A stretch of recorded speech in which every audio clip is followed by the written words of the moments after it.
mula sedonong ui nyera mula sedoi ko sesonang kapamahe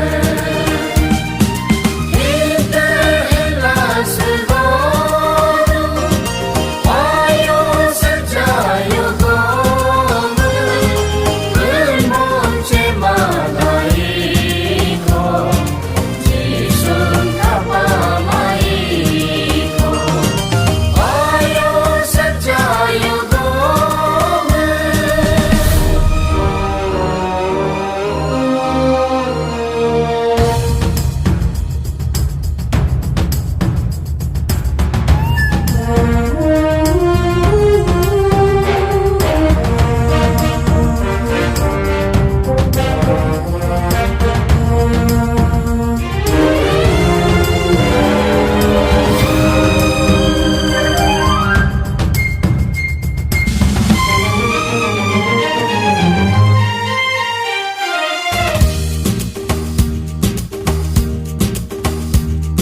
Yoloragun soke berpambut no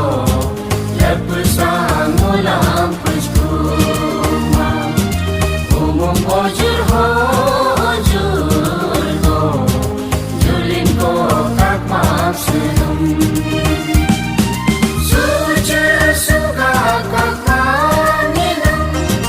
jine dapuyino jine barang lenam kekal kunang mule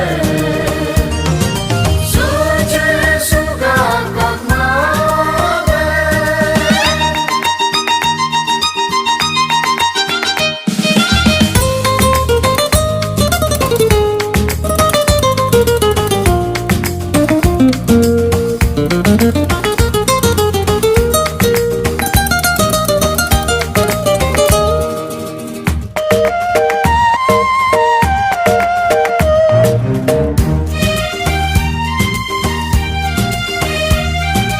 Achinambum lopu purunobe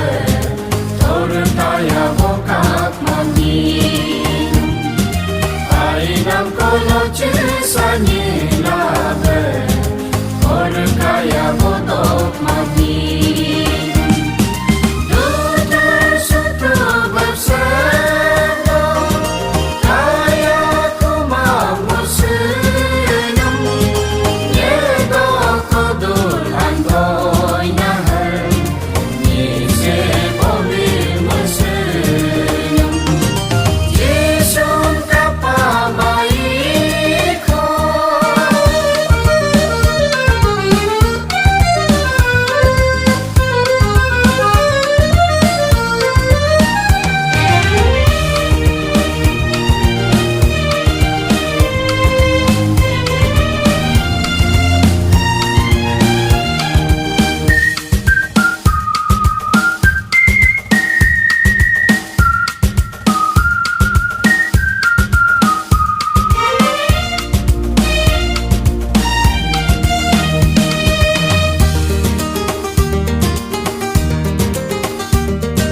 Mulam solo boli jipa